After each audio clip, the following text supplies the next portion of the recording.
Olá, eu sou a Michele da Luz Domingos e você está escutando Audiversidade em Pauta, um podcast da Coordenação de Desenvolvimento e Avaliação Funcional da Secretaria Municipal de Administração e Patrimônio da Prefeitura Municipal de Porto Alegre. Esse episódio é uma versão da palestra Mulheres, Equidade de Gênero e Transformação Social, que pretende instigar o pensamento sobre a participação feminina nos nossos espaços de trabalho e poder, contribuindo para a promoção da equidade de gênero na Prefeitura Municipal de Porto Alegre. E agora, a assessora do Conselho Municipal de Assistência Social de Porto Alegre, psicóloga, servidora pública, escritora, membro do Grupo de Estudos sobre Pensamento de Mulheres Negras, Atinoquê, Dori Soares, aborda o tema Preta, marcadores sociais e interseccionalidades no serviço público. Então, boa tarde, eu estou muito feliz de poder e honrada, com essa possibilidade de estar dividindo esse espaço com a Débora. Eu acho que a gente já se encontrou em algum lugar. Possivelmente, né? E estou muito feliz de poder estar encontrando aqui algumas pessoas também da política de assistência. Hoje, uma política que é considerada essencial, então muitos colegas não vão conseguir assistir ao vivo, né? Então, assim, vai ficar gravado, depois a gente vai poder conversar. E também uma das irmãs atinoquês que está aqui presente, né? A Aline. Então, eu vou só explicar o que é Atinoquê dentro de tudo isso que se falou. Atinoquê quer dizer, em Yorubá, aquela que merece carinho desde o ventre, né? E eu faço parte do coletivo Atinoquê, que é um coletivo de mulheres negras que estuda, que é um coletivo que também é um curso de extensão, né, vinculado com a URGS e com a Unipampa, que estuda o pensamento de mulheres negras, né, em especial do Sul, né? Então, além do Rio Grande do Sul, dessa fronteira latina, né? Então, é importante demarcar. Nesse grupo, eu componho os Etnoquês desde 2018, é um coletivo que existe desde 2015, se não me engano. Desde 2015, 2016, eu componho desde 2018 e faço parte da coordenação do coletivo desde 2019.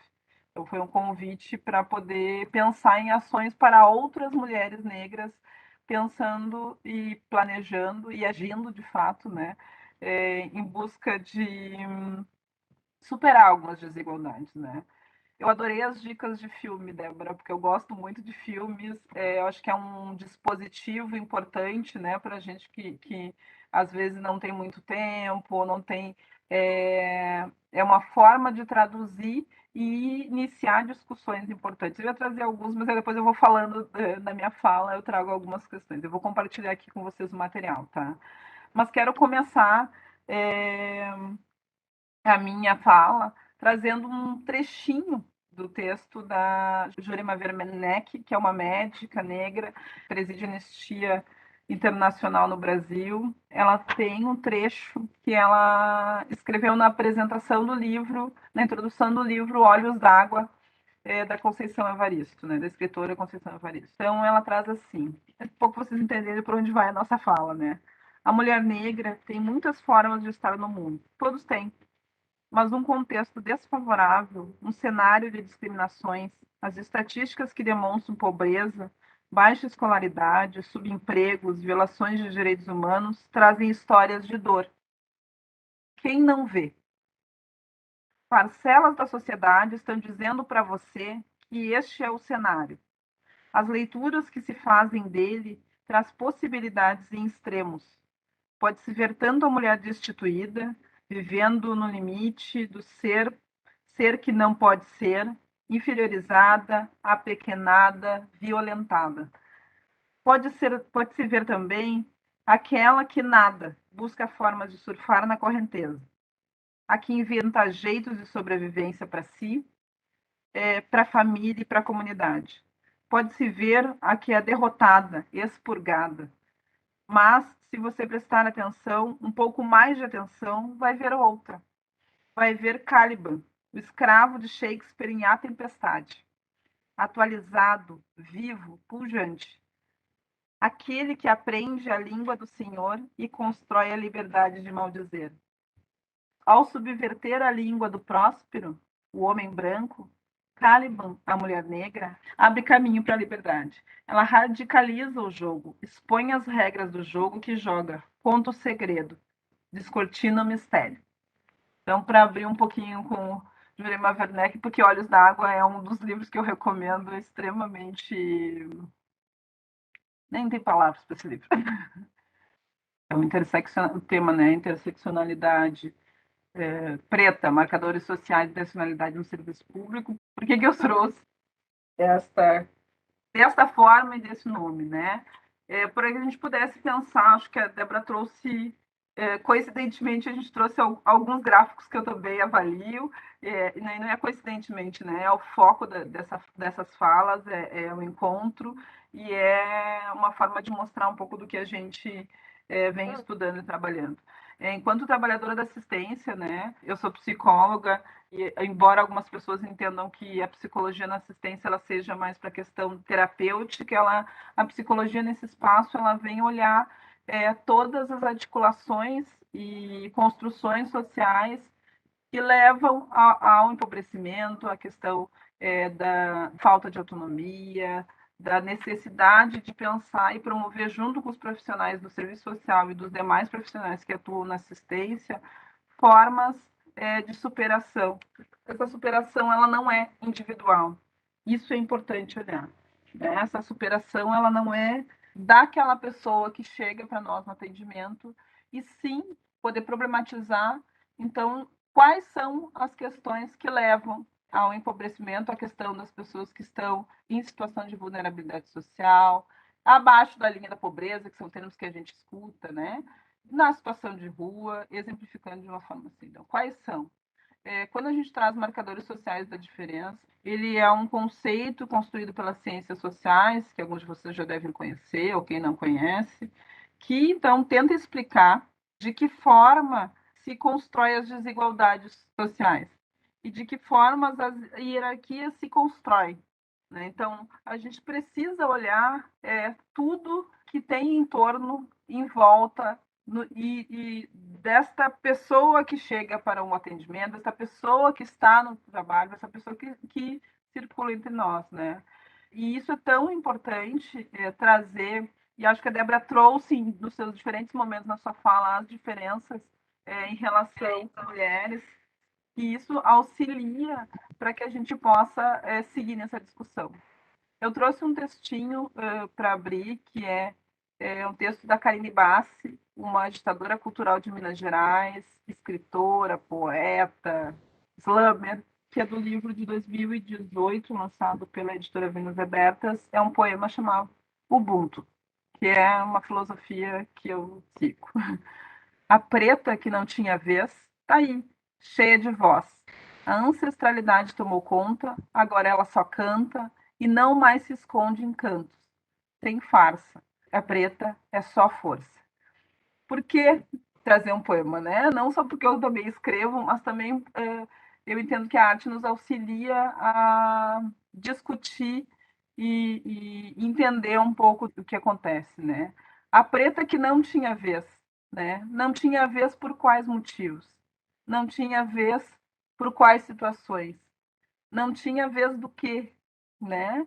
Porque em algum momento ela precisa agora encher a voz e se encher de força e não mais se esconder em cantos, né? Porque era necessário ou ainda a gente se esconder em cantos? Eu digo a gente enquanto mulher preta, né? E que momento que a ancestralidade, a religiosidade, a busca da sua história é importante e se faz importante para o conhecimento de quem busca e quem atua com a população em geral. Não só para aquela mulher, mas para que possamos, né, entender e compreender essas desigualdades, essas diferenças e as diferenças dentro das questões de gênero, né, e dentro das questões quanto feminismo. Acho que é importante dizer que o convite surgiu, né, através da Michelle, e a Michelle logo me disse: vamos falar sobre feminismos. E eu disse, mas não é a área que eu estudo, né? Feminismo negro. E aí eu disse, olha, a gente fala sobre o pensamento de mulheres negras. Sim, já estudei feminismo, existem, né? A Débora trouxe aqui super bem, assim, existem diferenças, né? Existem feminismos. O título, por exemplo, da coleção da Djamila Ribeiro, escritora e filósofa Djamila Ribeiro, Feminismos Plurais, trazendo um pouco, foi o que mexeu com a estrutura de poder olhar quais são as diferenças, se existem diferenças, por que contempla, de que forma, mas da importância de poder ocupar espaços e poder pensar que outras formas a gente pode ver o mundo. Acho que é isso, assim. Eu sempre digo que quando a gente limpa o óculos de algumas camadas que nos foram postas, faz toda a diferença. E não só faz a diferença, como é extremamente necessário na nossa reflexão e nas nossas ações. A mudança do pensamento, ela vai sim se não só exemplificar, ela vai se estruturar numa mudança de comportamento. Então, se nos colocamos à disposição de discutir questões que nunca eram discutidas ou que raramente são discutidas ou timidamente são discutidas, que é importante também dizer, estamos nos colocando na possibilidade de abertura de novos olhares, de novas perspectivas, mas principalmente de novas ações, né? De que mundo é esse que queremos deixar para os nossos filhos, para os nossos sobrinhos, para as outras mulheres, para os outros homens, que construção de mundo, que lugar é esse que queremos ver? Quando a gente se propõe a discutir essa diversidade, não só na palavra diversidade, pensando em todos os tipos, mas de uma forma mais profunda, né? Poder entender a diversidade da construção e constituição de um país, das relações, de um território, das relações de comportamento, das relações políticas, de gênero, sexualidade, a gente consegue minimamente começar, se propõe a começar a exercer algumas mudanças, né? Eu acho que quem está aqui hoje já está se propondo, está abrindo brechas, né? Está abrindo possibilidades e portas para escuta. Eu disse, eu vou trazer alguns disparadores, assim, né? Eu trouxe 3 pessoas, assim, né? Então, são 3 e são mais, né? O Oliveira Silveira, extremamente conhecido, necessariamente importante trazer a existência dele, que houve o cinquentenário no ano passado, né? A existência dele na história do movimento negro brasileiro, em especial no Rio Grande do Sul, e além de todo o movimento social, a possibilidade de movimentar nesse estado, onde em diversos momentos, né, no Rio Grande do Sul, às vezes se abafa a existência da população negra e da população indígena, é importante dizer isso. O Oliveira Silveira veio quebrando algumas regras e trazendo, né, essa possibilidade, e a proposta dele fez abrir portas para que o Dia da Consciência Negra existisse, é celebrado num dia diferente do 13 de maio, num dia que possa trazer reflexão em relação à existência e à história da população negra no Brasil, mas que, infelizmente, no município onde isso foi cunhado, não é, por exemplo, um feriado municipal, né? Então, existe toda uma discussão em relação a isso. Depois tem a fotografia da capa do livro, negro, em preto e branco, histórias fotográficas da população negra de Porto Alegre. Ele é organizado pela fotógrafa, uma mulher negra, Irene Santos, e é um livro que não se acha mais, já está esgotadíssimo, tá? É um livro de 95, é raríssimos, né, exemplares. Eu fui tive a felicidade de poder encontrar a Irene há um tempo atrás, quando a gente podia encontrar presencial, né? E a necessidade desse livro ser trazido novamente para a discussão. Ele traz a história da população negra em Porto Alegre em diferentes momentos e nos mostra o quanto essa população ela constitui e esteve e estava em alguns espaços onde não está mais no município, né? Falando e pensando que territorialmente a gente também tem que ver de que forma algumas ações são hierarquizadas para uma população e para outra não, né? Então a própria Constituição do município de Porto Alegre, a organização em territórios, em bairros, em vilas, onde mora uma população e onde mora outra, ela tem a ver com essa divisão dos territórios. E a outra pessoa que eu trago é a geógrafa, professora, geógrafa, servidora pública do município, Daniele Vieira, Daniele é uma das recentemente, né, ganhou um prêmio nacional em relação à pesquisa em relação aos territórios negros. Para quem conhece aquele circuito, né, que está voltando a funcionar timidamente no município de territórios negros, para reconhecer e trazer uma leitura de toda não, de uma parte das marcas da população negra no município de Porto Alegre. A Daniela é uma das pessoas, não é a pessoa que cria, que divulga e que demonstra essa forma através da geografia, né? É uma servidora do município, acho que é importante trazer esse marcador também, né? Então, esses personagens de tempos diferentes e tão atuais nos trazem para pensar onde estão, que marcadores sociais são esses, né? Que situações onde gênero, raça e classe em especial, né? Podemos falar de sexualidade também, a população negra porto-alegrense ou que vive neste município consegue estar representada, está vivendo, está acessando de uma forma em geral.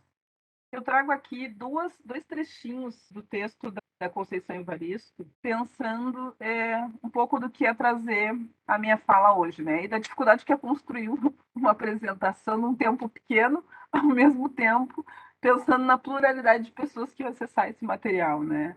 É o que exatamente a gente quer conversar e com quem nós vamos conversar, assim. Então, e até alguém entrou em contato comigo, a gente estava falando sobre, né, seria um textinho para colocar na divulgação, qual seria a importância de estar falando de uma história de vida a partir da perspectiva que eu respondi a partir da perspectiva de uma mulher negra servidora pública, né? Mãe servidora pública. Então, aqui eu coloco assim, são dois trechos da escritora Conceição Evaristo, que é do Olhos d'Água e outros tantos livros, né? Uma é uma entrevista na Flip de 2015, a outra é uma outra entrevista. A Flip é a Feira Literária de Paraty. E ela disse: a minha escrita ela é profundamente marcada pela minha condição de mulher negra na sociedade. E quando eu conversei com a Michelle, sempre que eu trago algumas questões para discussão, eu trago isso, né? Por isso que a minha descrição é filha da Marisa do José Luiz e cria do movimento de Uruguaiana, entre outras coisas, né? A minha escrita enquanto vivência, né? E a Conceição é cunhadora desse termo de escrevivência, a partir das nossas experiências subjetivas, o lugar de pertencimento social, da forma das nossas experiências pessoais enquanto mulher negra, ela diz da forma como a gente faz a leitura em alguns espaços, como ela diz da forma como a gente se coloca nos espaços, ela diz da nossa forma da perspectiva de trabalho, de ação, de postura, enfim.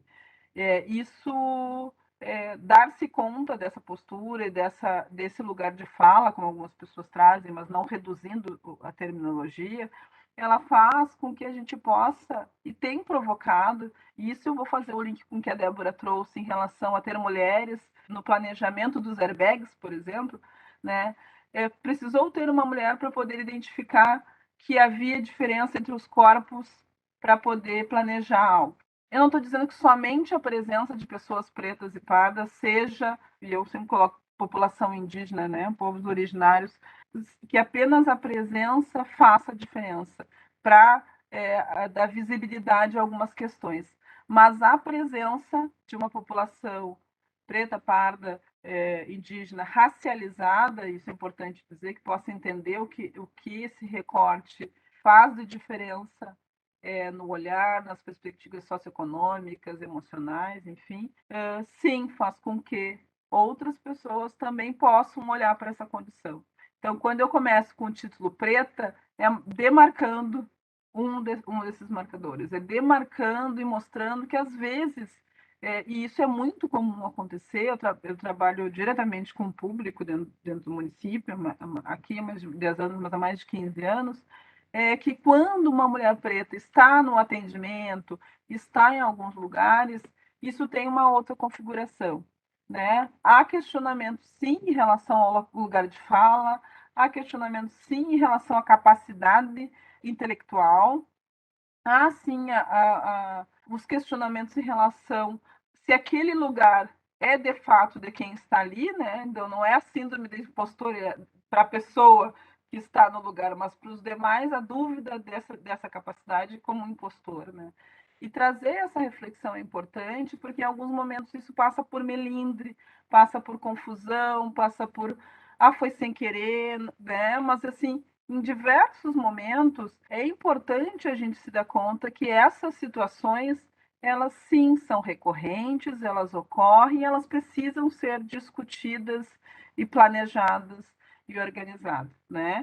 E se a gente for pensar em questões raciais no país, e era um dos videozinhos que eu ia trazer para vocês, mas fica na dica, que é um vídeo, é um poema da escritora Luciene Nascimento. E ela fala de um poema onde o racismo ele é como um cimento na estrutura social do país.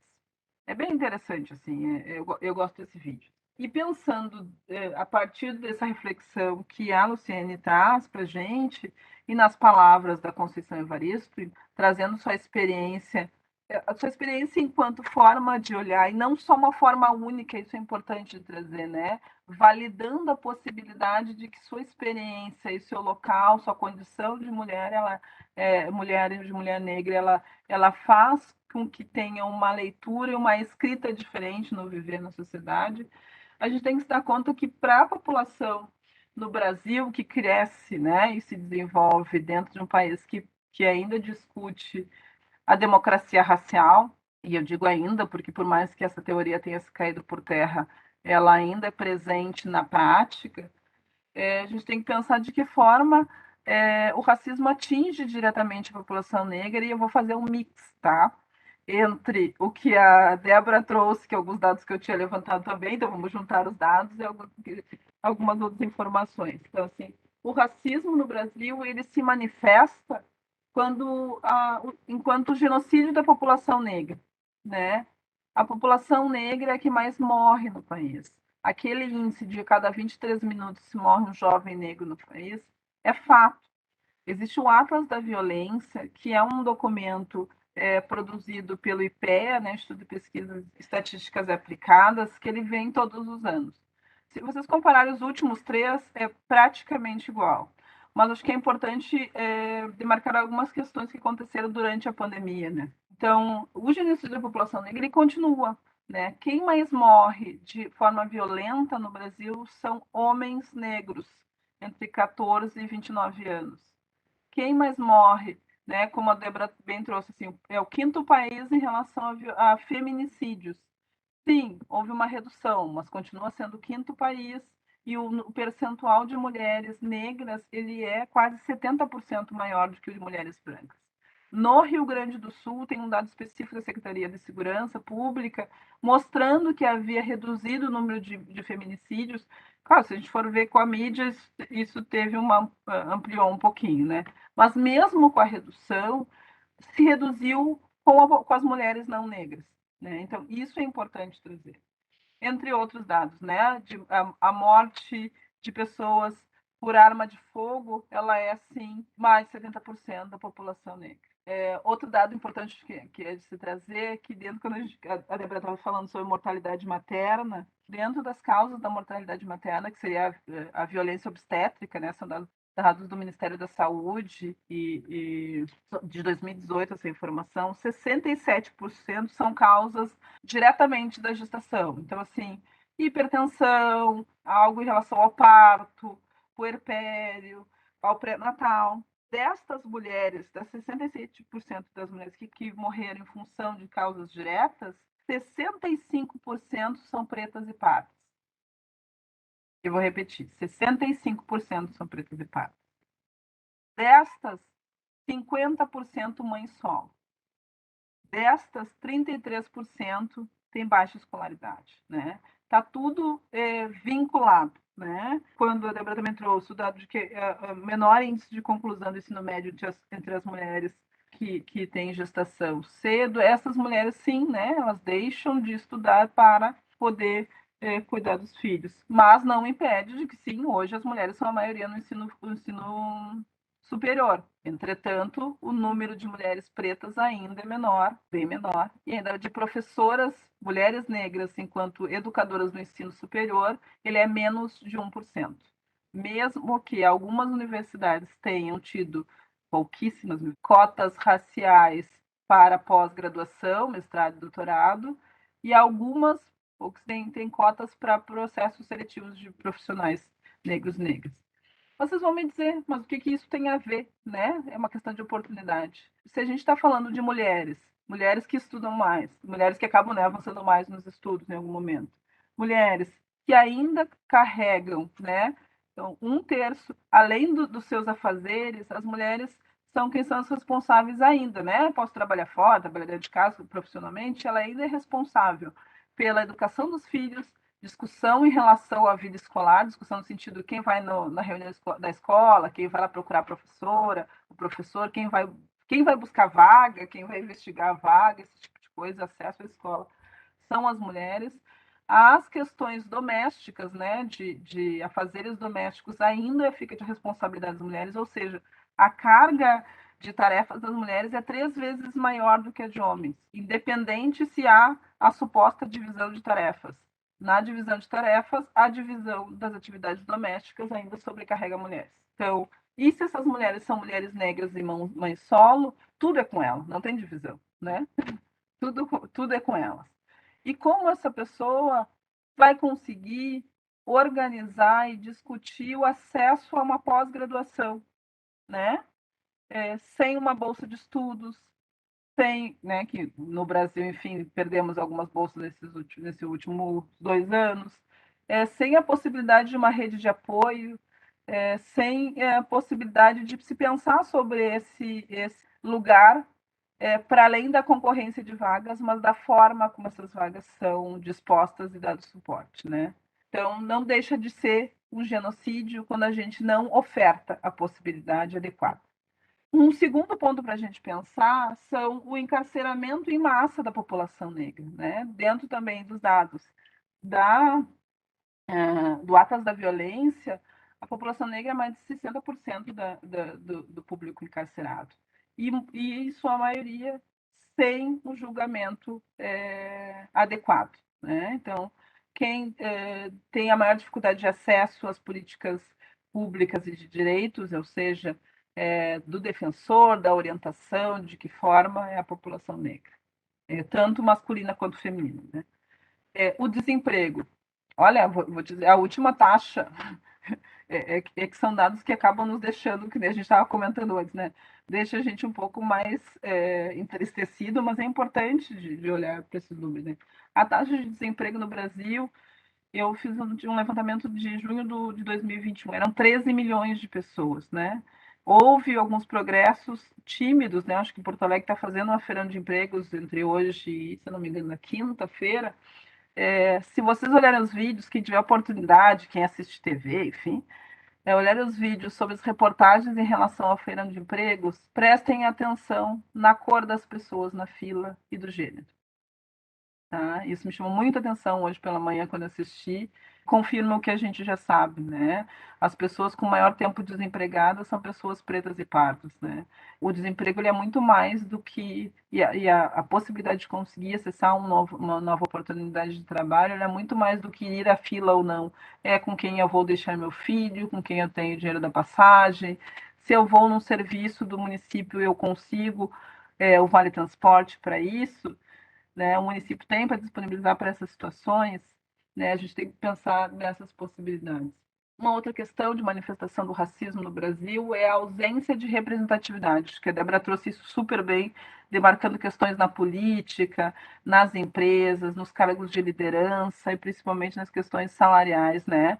Acho que trouxe isso. Se a gente fosse pensar em uma pirâmide, lá em cima, no melhor salário é um homem branco, e lá embaixo são as mulheres negras. Mesmo que estejamos nos mesmos cargos, essa diferença. Ano passado eu fiz uma fala para um grupo de estudantes de um curso de pós-graduação e eles disseram, mas isso não existe mais no Brasil. Eu disse, acho que a gente tem que atualizar os dados, né, gente? Existe, né? Existe há muitos anos e continua existindo, porque ainda se entende que as mulheres, né, elas engravidam, então elas vão ser um custo, porque as mulheres elas vão cuidar dos filhos, isso vai faltar um pouco mais, porque a mulher ela vai aprender, porque, né? por várias questões. E isso é um atravessamento extremamente patriarcal, extremamente colonial, do entendimento de que há um saber, né, que é forte, importante, único, e esse é o valorado, e há outros saberes, né, e esses saberes, então, estão em corpos que precisam ser educados e ensinados, né? E quem está nesses lugares para isso? Acho que trago também a questão da intolerância religiosa, né, como uma das manifestações do racismo no Brasil, e faço questão de mostrar nessa foto que vocês estão olhando, final, né? A gente tem 5 imagens, e eu digo, eu sempre descrevo as imagens porque a gente trabalha no Conselho de Assistência com deficientes visuais, então, assim, eu estou descrevendo algumas as imagens, né? Vocês vão ter 5 imagens, são mais de 5 mulheres, né? Um coletivo. À direita, bem em cima, uma imagem recente da mãe Bia, que é uma liderança na região das Ilhas de Porto Alegre, teve sua figura pintada num dos prédios do governo do estado. A Bia, ela tem um conhecimento imenso, assim, tenho o prazer de conhecê-la pessoalmente, por questões familiares, não que ela seja minha familiar, mas de conhecê-la da minha cidade natal há muitos anos. A Bia tem um conhecimento em relação às ervas e traz isso, né? E isso é um saber ancestral, tanto da população negra como da população indígena, que hoje, eu estou vendo aqui no vídeo, uma das amigas da política de saúde, né? Já faz alguns anos que o Brasil já adota, né, esse saber original enquanto forma de tratamento, e de ensino dentro da política de saúde, né? O SUS tem as farmácias naturais e a gente tem isso valorado, não como um segundo plano, mas também uma forma de atendimento de saúde. Aqui também eu fiz questão de trazer algumas mulheres do sul do país. Aqui também à esquerda, bem em cima de trânsito, a gente tem Catiúcia Ribeiro, que é uma filósofa gaúcha, radicada no Rio de Janeiro. Catiúcia tem estado em vários, ocupando alguns lugares, falando sobre maternidade, matrigestão, falando sobre uma perspectiva não tão conhecida, né? Sobre e trazendo à tona a filosofia africana, as filosofias africanas enquanto também construtoras de conhecimento, que elas podem ser base para as nossas reflexões e nossas ações. Não existe uma filosofia única, né? Que a gente precisa prestar atenção de que forma essa constituição e essa escuta dessa filosofia também é tão potente para a construção, não só de políticas de educação, mas que a gente possa pensar nas políticas públicas como um todo a partir desse olhar, né? Ela está num documentário bem interessante disponibilizado pela Globoplay, que é sobre nós, é sobre mulheres negras, acho que é de 2020, se eu não me engano. Abaixo da Catiúcia a gente tem uma foto da mulher, uma das mulheres negras que eu sou devota, que nem eu digo, né? Que é Carolina Maria de Jesus, escritora, mãe, uma mulher periférica, e eu gosto de colocar nas minhas falas esta foto e outras fotos da Carolina Maria de Jesus. Quem não está reconhecendo Carolina Maria de Jesus é aquela que aparece com um lenço, geralmente, na cabeça, em várias fotos numa favela. É a escritora de Quarto de Despejo, né? Diário de uma Favelada, traduzido em mais de 60 línguas, muito divulgado nos últimos anos em função de que virou tema de vestibular. Mas eu conheci a história da Carolina há menos de 10 anos. Carolina, nessa foto em específico, ela está saindo de São Paulo em direção ao Uruguai. Nesta viagem, ela para em Porto Alegre, tem uma foto nas biografias dela lá em Porto Alegre, durante, né, nesse trajeto dessa viagem. Eu conheci Carolina por acaso, e muito a ver com a história da Carolina, né? Eu encontrei no lixo o livro da Carolina. Né? O meu exemplar, agora já tenho um mais novo, o meu exemplar que eu encontrei, ele é de 67, ele é todo, eu já estou quase que nem uma historiadora, já está dentro de um saquinho aqui para não estragar, não deixo ninguém mexer. Carolina, ela fala da vida de uma mulher, mãe, preta, pobre, né? E de que forma ela escancara de que forma a sociedade olha para a população favelada, periférica, de comunidade, enfim, use o nome que vocês quiserem, de uma forma extremamente direta, mas extremamente atual, infelizmente, né? Carolina, para mim, é a representação da interseccionalidade, né? A representação de raça, gênero, classe, sexualidade, esse olhar, esse viver o mundo, esse corpo negro no mundo, que também é político, e que o fato dela ter buscado sim publicar, porque ela era uma escritora, fez com que diversos outros movimentos existissem, né? E eu digo, eu tô aqui, Doris, escritora atualmente, também por Carolina, né? E a gente tem a Conceição Evaristo, que já vim falando há muito tempo, né? Mas a Conceição é alguém que começou a estudar mais tarde, uma mulher que foi doméstica, que precisou continuar trabalhando enquanto empregada doméstica. É um termo que eu não gosto, né? Porque doméstica é de domesticar, né? Então alguém era responsável por ela, vamos dizer assim. É, estudou, publicou mais tarde e hoje é uma das escritoras mais famosas e reconhecidas no Brasil. E no meio delas todas, eu fiz questão de colocar o coletivo Quilombelas. O coletivo Quilombelas é um coletivo de professoras mulheres negras de Porto Alegre, são servidoras públicas municipais, e atuam numa escola na Restinga, e é um dos coletivos que já conseguiu levar o nome e discutir o letramento racial e as questões étnico e raciais para fora do estado, né? Já teve premiação em relação ao trabalho delas, elas estão articulando e se organizaram de uma forma que durante a pandemia foi possível continuar discutindo, né, e trazendo a discussão para a educação quanto a questões étnico-raciais, através das lives, através de alguns momentos presenciais, mas é importante mostrar o rosto, né, de quem são as mulheres por trás e pela frente do coletivo Quilombelas, e que sim, e eu podia citar outros tantos coletivos, como o Quilombonja, aqui na Bom Jesus, eu aqui na Bom Jesus com o professor Bruno, que também trabalha questões de território com adolescentes. Existem coletivos na Zona Norte, na Zona Sul, de profissionais da educação, articulados com profissionais de saúde, né? Mas assim, o quanto isso ainda é organizado pelos profissionais pretos e pretas. E isso não é um desmerecer, mas para chamar a atenção que muitas vezes, no espaço de trabalho, as pessoas entendem que bom, a temática racial é do profissional negro e negra, né? Ah, então é contigo, é tu que tem que discutir, tu que tem que saber, tu que tem que levar. E às vezes tem que levar no bolso, né? Sem investimento, sem pensar que isso precisa de um planejamento, isso demanda estudo, isso demanda tempo, isso demanda planejamento, organização, não é de qualquer forma, né? Acho que é extremamente importante demarcar, e eu trago isso com a imagem das quilombelas, pensando que os coletivos que existem, eles são, em sua maioria, de professores e professoras, né, ou de pessoas pretas e pardas, com iniciativas não individuais, tá? Porque discutir questões étnico-raciais está dentro da legislação, né, da Lei 10.639 de 2008. Então, assim, existe há mais de 10 anos, né? E não é uma obrigação e nem não é voltado somente para a população preta e parda, para que possamos discutir de novo, que é um projeto de vida e de trabalho, né? O que a gente quer desse país, o que a gente quer de convivência.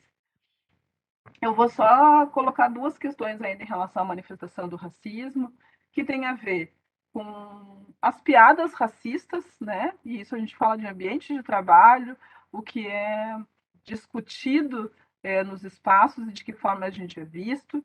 E vou linkar de novo o que a Débora trouxe em relação, por exemplo, ao aumento da gasolina anos atrás, né? Quando se fazem piadas da população negra sempre de forma sexualizada, menosprezando a capacidade intelectual, de trabalho. Existe o Adilson Santos, que é também na área do direito. Um dos livros da coleção Feminismos Plurais é Racismo Recreativo, né? E ele traz muito bem essas questões e como isso incide de fato na vida das pessoas.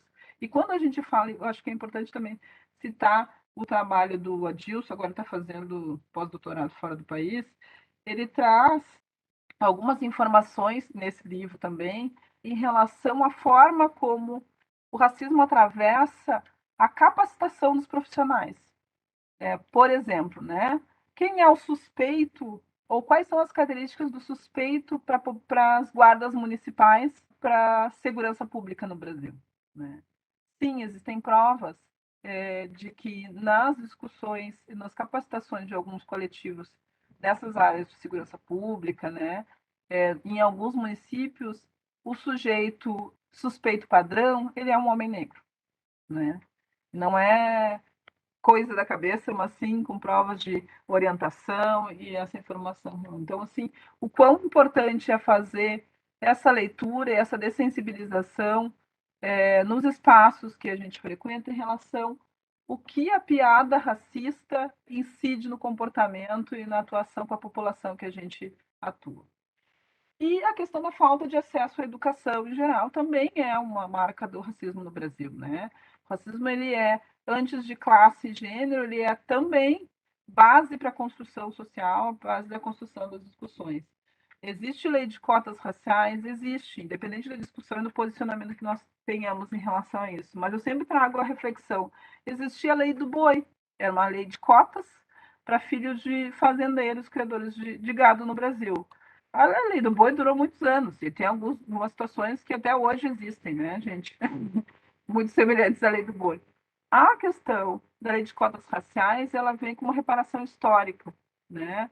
Porque quando a gente diz que há a diferença de acesso em função da cor da pele, ou a questão do gênero, como trouxe muito bem a Débora, a Débora deu um exemplo das cargas, né, que nos sobrecarregam enquanto mulheres, me veio na cabeça o meme, se é meme, enfim, né? Na verdade não é um meme. Que é, vocês já devem ter visto por aí, que é uma mulher e um homem numa corrida, o cara correndo tranquilinho ali, né? Na sua raia, e a mulher vem pulando os obstáculos. Com ela vem um bebê, um buraco, uns livros, uma louça para lavar.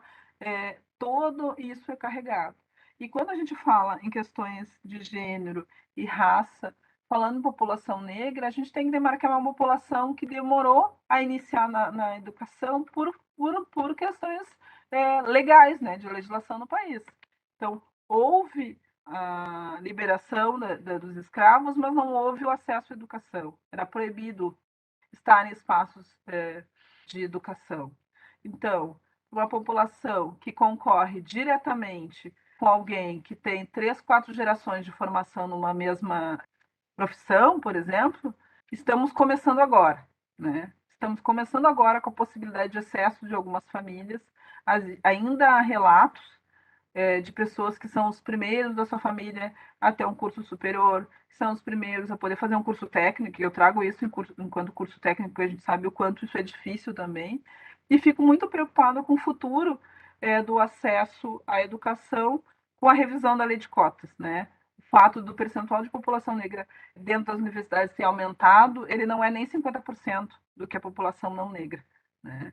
E que isso não é só o acesso, é as condições de frequência. Por exemplo, né, não só falando em universidade, hoje está se discutindo no país a revisão do jovem aprendiz, né?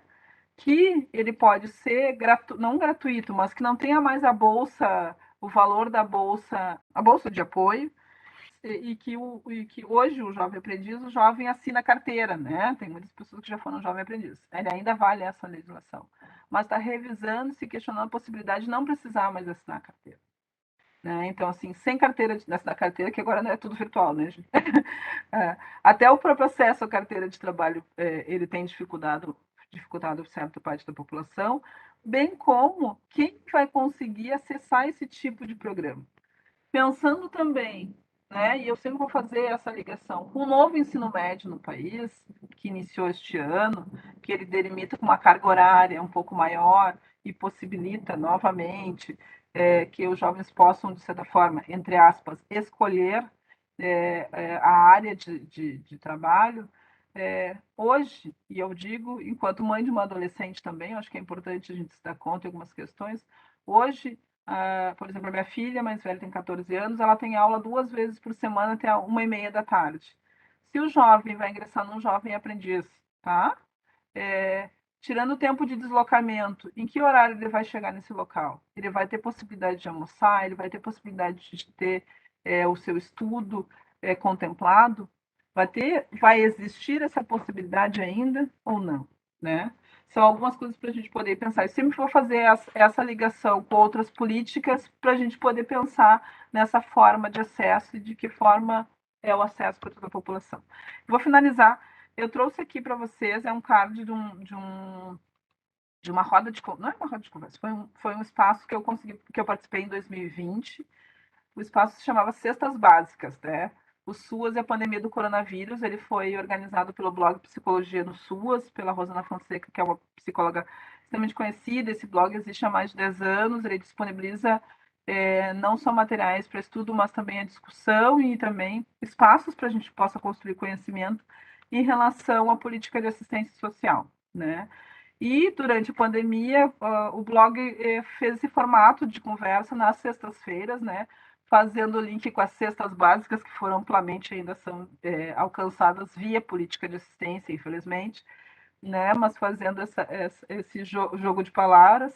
E o nosso tema foi o preço social da pandemia para a população negra e a periferia, né? Eu tive a honra e a possibilidade de conversar junto com a Ana Bock, que é uma das referências em psicologia social no país, sobre a situação da população mais atingida pela pandemia. Foi bem naquela época que as pessoas diziam a pandemia para todo mundo é igual, tá todo mundo sendo atingido do mesmo jeito, né? E eu lembro que, e eu deixei o link ali para vocês, eu lembro que uma das coisas que eu disse foi quem tem água para lavar a mão e quem tem casa para se isolar, né? Quem não tem essas possibilidades vai fazer como? Né? E de que forma os municípios, os estados, enfim, estavam se organizando para dar suporte para a população, né? Isso a gente nem sabia do pós-Covid, né, gente? Era aquela época do Netflix, ninguém sabia que depois ia ter outros problemas. É, mas e de que forma os municípios e os serviços estavam se organizando para isso e quem estava dando suporte para o trabalhador que estava exposto também, né? A gente tem que olhar todos os lados. Finalizo a minha fala, então, dizendo, né, eu gosto muito desse trecho, que a gente precisa resgatar na escrita o saber de si, reconhecer-se em sua ancestralidade. E não é, e quando eu digo escrita, eu não estou falando da escrita, estou falando da nossa escrita no mundo, nossa forma de viver. A gente precisa resgatar as bases de uma população brasileira formada não só por uma população europeia, mas valorizar e organizar e trazer para nossa não só para nossa base de conhecimento como algo exótico, algo identitário, mas como base de construção do conhecimento, né? As raízes da população indígena e da população negra, da população indígena e suas diferentes etnias, né? E da colaboração da população negra como um todo, assim. Acho que acho não, eu aponto como importante esse espaço, assim, que a gente possa fazer essas trocas, de que a gente possa sacudir um pouco do que a gente aprende, né? E de que forma a gente aprende, que espaços como esse, essa oportunidade de a gente dialogar sobre diferentes caminhos para se pensar nas mulheres, que sempre são o público mais afetado, né? Quando se fala em desigualdade no país. E aí a gente fala país como se fosse algo amplo, mas o país, a gente pode falar do nosso país, Rio Grande do Sul, Porto Alegre, bairro tal. A gente sabe que o peso, e não só sabe, como a gente trouxe dados, tanto Débora quanto eu, em relação a como a população, as mulheres são atingidas pelas diferentes desigualdades, que isso pode ser transformado por cada um de nós. E pode ser transformado ali, no dia a dia do nosso atendimento de trabalho, no nosso dia a dia, no olhar, na escuta e no entendimento de quando eu digo que eu não posso, vou dar um exemplo, né? Que eu não posso vir no atendimento naquele horário, não é má vontade, não é cansaço, não é quero ser exigente, é poder entender que às vezes essa pessoa que não pode, ou que não vai fazer o tratamento, não vai continuar, não vai conseguir retornar no espaço no período que chegou, ela tem uma série de outras situações, como deslocamento dentro da cidade, lidar com crianças, né, como a gente trouxe isso, né, de que as mulheres são quem acaba tendo esse eu não gosto do termo peso, né? Mas de certa forma é mais alguma coisa para resolver, né? Durante o período que as aulas ainda não estavam presenciais, com quem as crianças ficavam, né? A gente começou antes de vocês da palestra entrar para todo mundo, né? A gente estava rindo que eu disse, olha, meu guri vai aparecer aqui daqui a pouquinho para mamar, agora eu já sei fazer, né? Eu levanto a câmera, ele, né, eu baixo o microfone, enfim, a gente já sabe como lidar. Mas eu tenho, e isso eu preciso dizer, eu sou uma mulher negra que hoje está num cargo no município, que eu tenho a possibilidade de ainda estar em trabalho remoto, ou de fazer algumas atividades remotas, ou quem ficou por um tempo remoto, né? Sem uma rede, e efetivamente não tem uma rede como é que se diz, uma rede de suporte para lidar com algumas situações. Mas isso fez toda a diferença para encaminhar algumas coisas durante, né? E agora depois. E quem não teve essas possibilidades, né? Quem está esgotado até o momento e pensando para frente, né? Que possibilidades a gente pensa e de que forma se planeja? Eu acho que isso a Débora trouxe super bem, assim, né? Como se planeja algumas ações, espaços para as mulheres, né? Quem pensa esses espaços pensa nas mulheres, nas diferentes formas de ver as mulheres. Eu sempre penso isso, assim, né? É esse olhar com lente diferente, assim, é tirar algumas capas importantes, assim. Espero que hoje a gente possa conversar um pouco mais, assim, acho que não sei se me estendi, porque eu me perco nos horários, como diz a Débora, deixar a gente ficar falando o tempo todo. E agradeço mais uma vez, assim, que a gente possa trocar um pouco mais. Obrigada. Agradeço aí as perguntas. Essencial. Os homens também são prejudicados, né, com essa questão desse machismo estrutural. Existe um documentário brasileiro, até que se chama O Silêncio dos Homens, que trata disso, e tem um que é da mesma que fez o Misrepresentation, que eu indiquei antes, se chama The Mask You Live In, a máscara que você vive, né?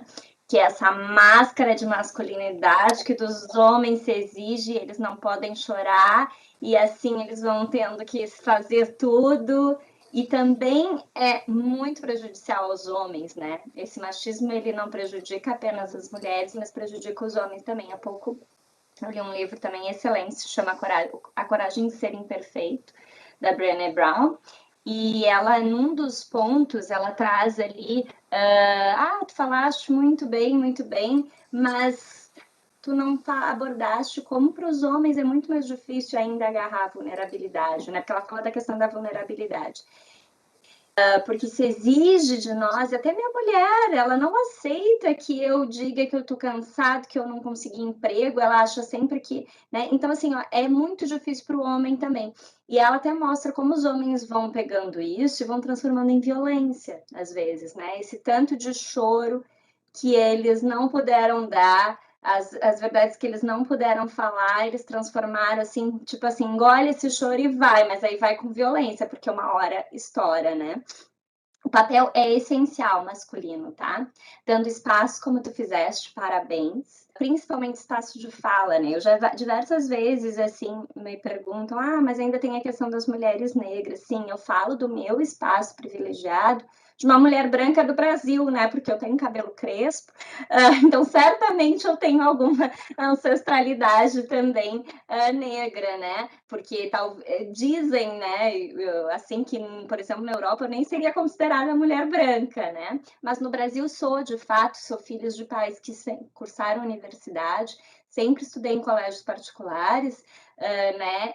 Então, assim, eu falo do meu espaço de privilégio e é preciso saber, e é preciso que eu também dê espaço. Eu tenho uma colega, a gente, quando fala sobre a questão da participação feminina na política, eu sempre faço questão de dividir ou de convidar, fala uma colega negra, porque ela fale. Eu falo também, né? Que todos esses números que eu dou, quando a gente vai falar da questão da mulher negra, a gente, bem como a Doris disse, piora, tu diminui. Então, tu pega assim o salário do homem branco, aí vem o salário do homem negro, daí vem o salário da mulher branca, e daí lá embaixo está o salário da mulher negra, né, no Brasil.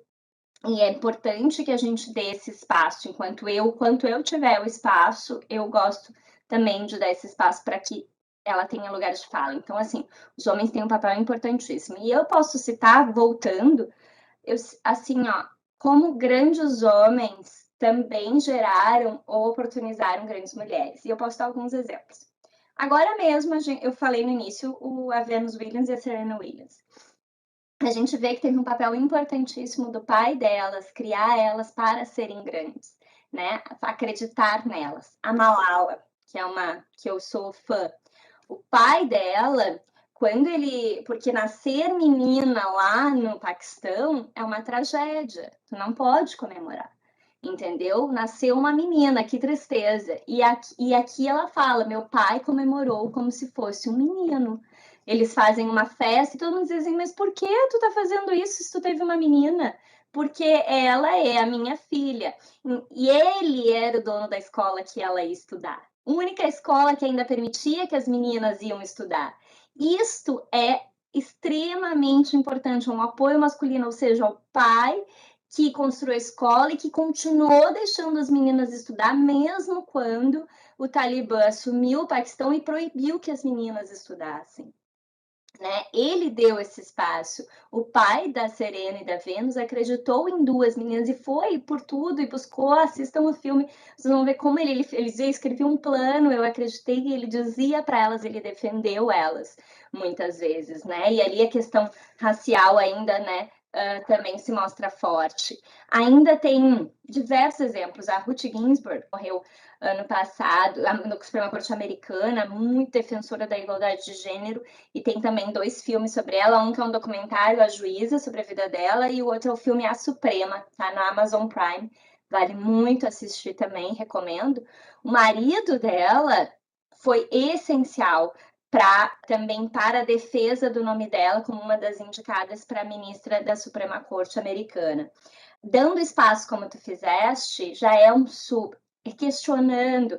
Tem agora um exemplo que eu vou ter que falar, não queria falar, mas por ser muito polêmico, mas eu vou falar desse deputado de São Paulo, né, que falou que as mulheres ucranianas, e ali a gente vê a questão do machismo e do racismo, né, Doris, porque ele fala do tour blonde, que eram lindas porque são brancas e são fáceis porque são pobres, e a gente viu então todos os tipos de preconceito que a gente podia ver ali. Ele, ao se defender, ele disse assim, mas eu estava falando com os meus amigos do futebol num grupo de WhatsApp, pois justamente neste espaço é que os homens podem fazer toda a diferença, né? Há estudos, inclusive de uma psicóloga que teve seus textos plagiados por um homem, né? Estudante de psicologia que fala sobre masculinidades, um outro assunto que mostra o machismo. Não sei se vocês estão por dentro, Aline e Doris, porque são da psicologia, né? Mas que ela apareceu agora.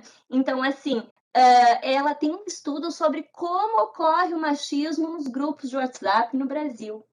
Então, ali era o espaço que ele teria a maior chance. E eu já vi, porque como eu trabalho esse tema e acabo levando essa bandeira né, no meu trabalho, por diversas vezes falaram, tu tens que ver o grupo de futebol do tribunal. Que horror. Eu falo, mas vocês então têm que falar, vocês não venham falar para mim. Falem ali quando aparece. É um papel muito... Sabe aquilo que a Doris falou do racismo recreativo, da piadinha? A piada machista, a piada racista, não tem graça. Se não entendi, às vezes eu falo, não entendi. Porque quando explica, tem que explicar a piada, já perdeu a graça. Eu não entendi aonde. Eu falo, sabe? E não é melindre, como disse a Doris, né? É que a gente precisa educar até se um lado chora, né? Não é mais piada. Se quiser, faz piada de ti mesmo, mas não faz do outro. Né? E ainda assim existe um ponto de dignidade que a gente fala, e a gente estuda isso muito no direito, ela assim, existe um ponto da dignidade humana que nem a ti mesmo tu pode te ridicularizar. Era um caso muito famoso até no direito, que existia um arremesso de anões, e uma pessoa entrou com a ação dizendo que aquilo atentava contra a dignidade humana, não poderia ser uma atração de um circo arremessar um ser humano.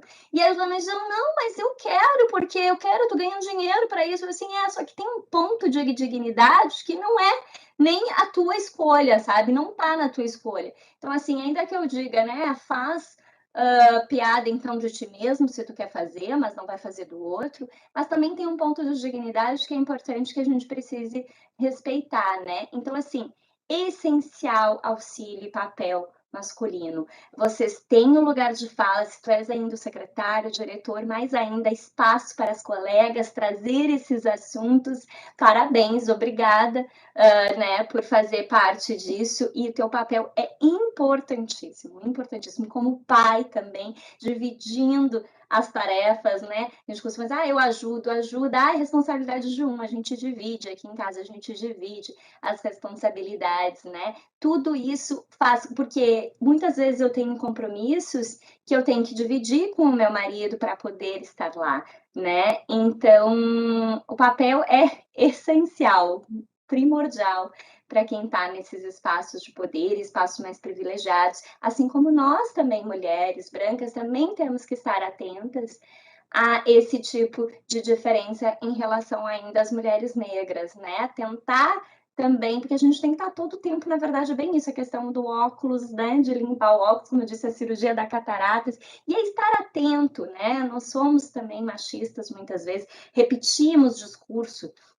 machista, às vezes repetimos discursos racistas porque escutamos, porque fomos educados, temos que ter, ao menos estar atentas para não repetir esse tipo de comportamento. Obrigada, Débora. Eu queria lembrar, pessoal, a Débora falou do documentário Esse, O Silêncio dos Homens, este e várias outras referências aqui que elas usaram, de filmes, livros, enfim, e estão lá no nosso guia de equidade de gênero, que está disponível lá na plataforma. Então, ali tem vários, assim, perfis de Instagram, enfim, que vocês podem acessar, tá? Deixa eu seguir aqui a Aline, agradecendo também a Doris, enfim, ela trouxe uma indicação de um artigo da Milena Cassal, que ela está indicando que todos possam... Eu conheço esse artigo, é bem... Eu estou tentando achar onde eu tenho ele, mas é um artigo que ele fala, faz um cruzamento em relação à população em situação de rua e a cor da... Interessante. Milena é formada em Ciências Sociais, é doutoranda em Sociologia pela... Agora, eu posso mandar o link para você. A Rita pergunta para ti, Doris, como servidora e mulher negra, como tu fazes para transpor no dia a dia as barreiras oriundas das relações étnico-raciais no ambiente profissional? Como é que no teu dia a dia tu... Difícil, Rita, hein? Acho que é importante compartilhar um pouco disso, né? Hoje, a Doris que hoje responde é uma Doris que há 10 anos não respondia dessa forma, né? A gente está em uma constante formação e a ocupação de espaços com outras mulheres negras e outros espaços de capacitação fazem com que eu possa rever posturas, falas e principalmente me colocar, né? Quando eu digo um corpo negro é um corpo político, é a nossa presença nos espaços, ele causa, né? Mas não é causar de, como é que se diz? Lacrar. É causar de causa estranheza, causa acolhimento, causa incômodo em alguns momentos. Hoje eu estou no Conselho Municipal de Assistência, num cargo técnico, né, que é a minha formação, enquanto assessoria técnica. Minha fala é diretamente com a população na sociedade civil organizada, né, em entidades, em lideranças nas regiões, pensando na construção da política. Mas em outros momentos eu já ocupei cargos de gestão dentro do município, já fui coordenação de um CRAS, um serviço, né, um Centro de Referência de Assistência Social na região leste. Bom, daí ali vocês imaginem, né, né, a gente já fala sobre questões sobre o feminino, sobre questões raciais, de tudo já se escutou e de todas as formas eu e as colegas já fomos tratadas. O fato de ter uma mulher negra na coordenação num serviço gerava tanta estranheza pela população atendida quanto pelos prestadores de serviço, quanto pelas coordenações de outros espaços. E sem esconder, assim, claro que questões raciais as pessoas acham que conseguem disfarçar, né? O que não é disfarçável, né, gente? A estranha surpresa quando pedia, né, uma situação, vou dar um exemplo pequeno, assim, mas vou trazer um exemplo não tão legal e um exemplo positivo dessa situação. Em algum momento eu estava no CRAS e a pessoa pediu para falar com a coordenação e eu disse, sou eu? E ela disse, quem? Sou eu. E aí ela disse, perdeu a linha e disse, então eu vou ligar para a prefeitura. Eu disse, não, mas eu posso, dependendo do que for, eu posso encaminhar, né? Enfim. Um outro momento, acho que essa é uma das questões que eu conto isso, porque é para a gente vislumbrar o quanto a população em si não reconhece as capacidades, e sim, quando a gente diz, já estive, né, em alguns momentos estou nesse lugar com a síndrome de impostora, mas também em muitos momentos eu fui colocada nele, né, de que estava num espaço de trabalho, a gente recebeu o coordenador de uma prestadora de serviço, né, que o município tinha contrato, enfim, e eu disse, que bom que o senhor chegaste, não sei o quê, tem uma sala que tu pode conversar com a colega ali.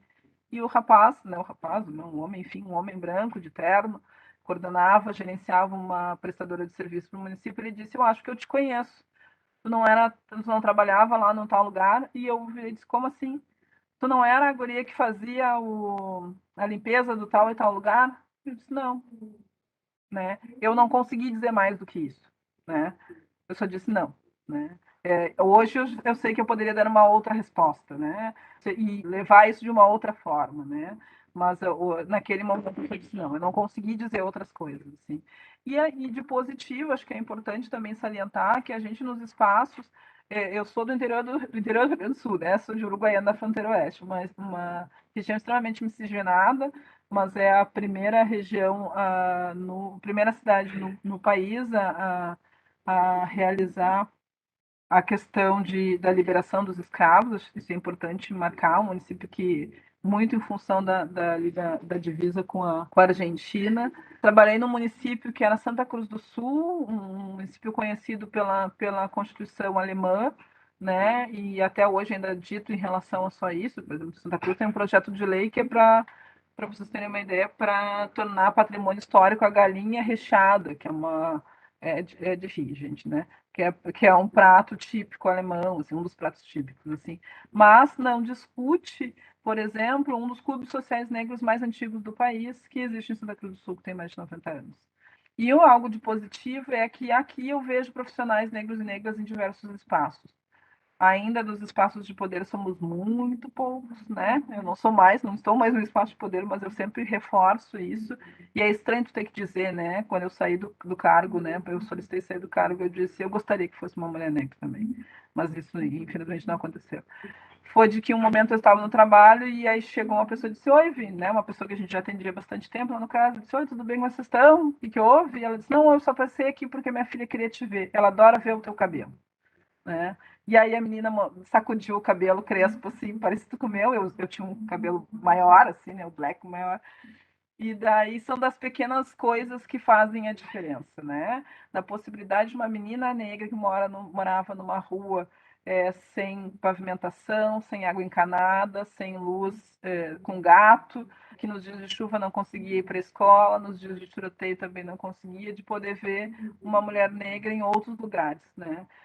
Então, a gente sabe que isso faz a diferença e não era a minha fala, não era, enfim, era a presença. Né? Então, o quanto discutir essas questões são importantes. Então, ainda hoje, sim, em diversos momentos é preciso enfrentar. Eu coloco questões na linguagem, né? A gente precisa entender que o racismo está atravessado na linguagem, na capacidade de duvidar da capacidade, isso é algo que me incomoda bastante, duvidar da capacidade técnica, capacidade cognitiva, capacidade de exercer qualquer outra função independente. E na função que a gente está, a gente vai ser muito bom, né? Porque existe, infelizmente, ainda uma régua mais alta para a população negra, né? Se tu faz bem, eu tenho que fazer melhor. E não, isso não é uma exigência pessoal, é uma exigência da sociedade. Então, o cansaço, quando eu digo do cansaço, o cansaço é ainda maior. O cansaço, ele por mais que eu disse, há privilégios hoje enquanto servidora pública, né, supostamente estável, e outras questões, mas existe uma série de outras situações que nos atravessam e que diariamente precisam ser combatidas. E elas estão sempre, né, e muitas vezes, como trouxe a Débora, disfarçadas, né, no humor. Disfarçadas no humor, na camaradagem, não foi por isso. Então, muitas coisas são colocadas e nem sempre o enfrentamento é feito verbalmente, né? Ou de forma mais incisiva. Em alguns momentos eu consigo enfrentar de forma mais incisiva e de colocar as questões, mas tem outros momentos que, bom, a gente está cansado de ficar reclamando o dia inteiro, né, gente? Todo dia. E eu digo isso são coisas que acontecem todos os dias, enquanto mulher negra, todos os dias, né? E vou dar um exemplo de qualquer lugar, né? No condomínio onde eu moro, no condomínio residencial de classe média, em diversos momentos eu desci com a minha filha e a pessoa pergunta: em que apartamento tu trabalha? Então, a diferença é que, independente da minha conta bancária, do meu status social, a postura das pessoas comigo tem a ver diretamente com a cor da pele e com o fato de ser mulher, né? Porque tem várias questões em função disso. Como eu chegar no lugar e a pessoa diz samba, né? Não que eu não goste, né, gente? Eu gosto muito, até coordeno aula numa escola do interior, mas não é essa a situação, né? Pessoal, vamos mais um pouco aqui, temos mais questões aqui, mas a Manuela pergunta assim sobre o feminismo, tá? Se vocês acham, quando se fala em feminismo, se as mulheres negras, trans, PCD, se elas estariam contempladas quando a gente fala hoje em feminismo. Alguma dica para ampliar o engajamento masculino nas atividades institucionais? Abrir para vocês. Eu vou puxar um gancho que a Débora falou sobre a questão do lugar de fala, né? E isso costurando a questão dos homens, da questão da masculinidade.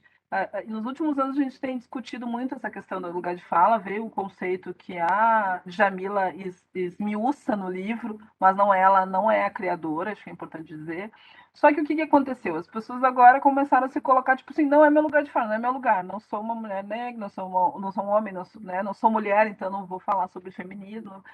Não, gente, não é isso, não é uma capa inviabilizadora que me dá a garantia de não precisar estudar nem falar sobre aquilo, nem me envolver, né? É saber a partir dessa perspectiva. Bom, não é o lugar de fala dos homens, mas os homens constroem, né, esta sociedade que fazem parte, né?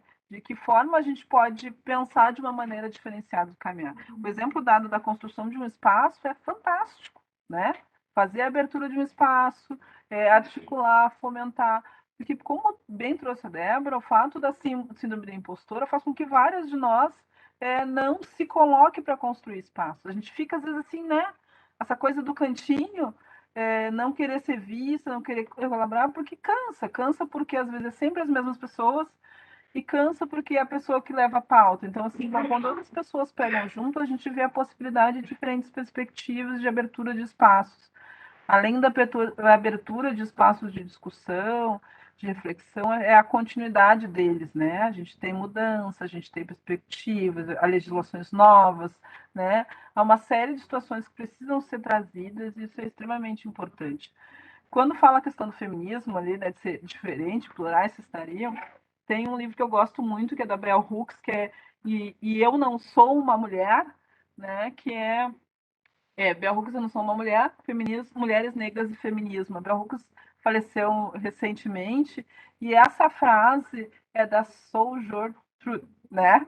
Uma mulher negra que no encontro sobre feminismo em 1800 e acho que é 96, se eu não me engano, nos Estados Unidos, ela diz essa frase porque as mulheres estavam discutindo a possibilidade delas irem trabalhar, a possibilidade delas poderem estudar, né? Mas principalmente de trabalhar. E aquela mulher negra, Sojourner, ela traz, mas enquanto vocês estão pensando nisso, eu estou trabalhando nas lavouras de algodão 18 horas por dia, né?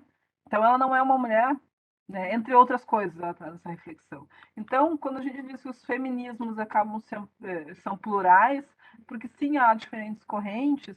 Hoje no Brasil se fala em mulherismo africano, se fala em outras questões que possam contemplar outros públicos, né? Então, que esses públicos também possam estar se sentindo contemplados e construídos por pessoas pretas, pardas, mulheres trans, enfim. Existe uma gama imensa de materiais publicados atualmente de pensadores brasileiros, isso é importante dizer. Pois é, sobre essa questão do feminismo. Por isso que a gente fala em feminismos, né? Na verdade, com essa ideia de abarcar. Eu acho que depende muito mais de nós, todos, né? E aí todos e todas, fazer com que sim, que ele sirva para todas as mulheres, né? Sejam negras, sejam né? Pessoas com deficiência, porque, como eu disse, é da natureza do privilégio cegar. E até me corrigindo aqui, porque a Doris falou assim, eu tenho uma tendência a descrever as imagens.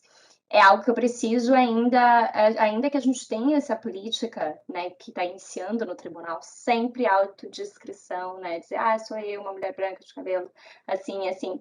Mas é preciso me policiar para que eu faça isso, porque é da natureza do privilégio, né, que eu não perceba esta necessidade, que eu acabe não fazendo. Então, eu preciso estar sempre atenta. E isso vai acontecer em todas as áreas, vai acontecer na área, né, da questão racial e nas outras questões daquilo que não me afeta.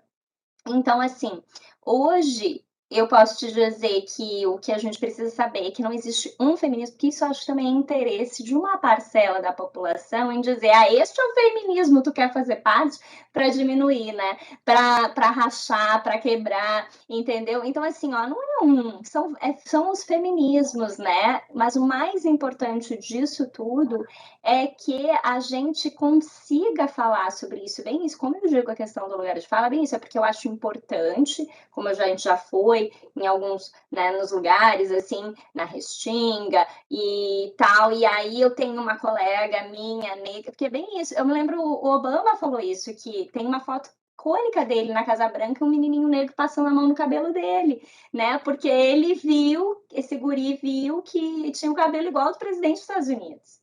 Então, assim, é simbólico. Mas, como disse também a Doris, não quer dizer mais mulheres, a gente vai ter políticas feministas, não quer dizer imediatamente, mas há uma tendência maior que essas mulheres vejam, né, esse outro lado, ou que essas pessoas negras se atentem mais a essas questões do que eu, enquanto mulher branca, para questões raciais, ainda que é importante que eu esteja atenta, né? Isso não me isenta, né, de não estar atenta e de falar disso quando perguntam, né, de falar da importância de citar e trazer sempre também, assim, eu tentar lembrar, olha, quem sabe a gente traz uma pessoa para discutir junto sobre essa questão, né, sempre trazer esse tema. Esse é uma obrigação, mas aí eu diria que é uma obrigação de todas nós tornar estes feminismos mais abrangente, né? Acho que a gente pode construí-lo, ele está em constante construção, né? Então, não dizer ele é isso ou aquilo, porque nada é tão estanque assim, né? Uma questão muito dinâmica mesmo. Então, o importante é que a gente fale sobre o assunto, traga e lembre, assim, o tipo, né, as questões que a Doris falou. Eu tenho minha personal, ela é negra também, ela diz, ela tá numa loja de esporte, vestida de esporte, perguntam, onde é que eu encontro isso? Eu não trabalho aqui. E aí ela disse só que às vezes tu tá de saco cheio, né? E aí ela disse assim, ela disse que ela pergunta, por que tu acha que eu trabalho aqui? Daí diz que a pessoa já, né, fica, deve assim, é porque eu sou negra, é porque eu tô vestida de esporte, ou porque tu acha que todos... Aí a pessoa já, desculpa, e já sai. E ela assim, mas é porque eu já tô de saco cheio de responder essa pergunta, sabe? Então, assim, a gente tem que entender, né, o contexto e a partir... Acredito que da próxima vez essa pessoa vai pensar antes, né, de perguntar. Então, a gente precisa ter esses olhares e ainda por cima é muito simbólica a presença, simbólica a presença das mulheres, né, que eu falei na questão da tecnologia, seja na tecnologia, seja espaços de poder e seja em qualquer lugar, seja como professora, adorei aquelas professoras ali, né, seja onde for, é importante, né, além do que elas estão fazendo, a simbologia disso, né. Este programa foi realizado em parceria com a Escola de Gestão Pública e contou com o suporte técnico da Coordenação de Música da Secretaria Municipal de Cultura e Economia Criativa. Em breve, lançaremos o segundo episódio com o tema LGBTQIA+, no debate público. Obrigada a você, ouvinte, por nos acompanhar até aqui.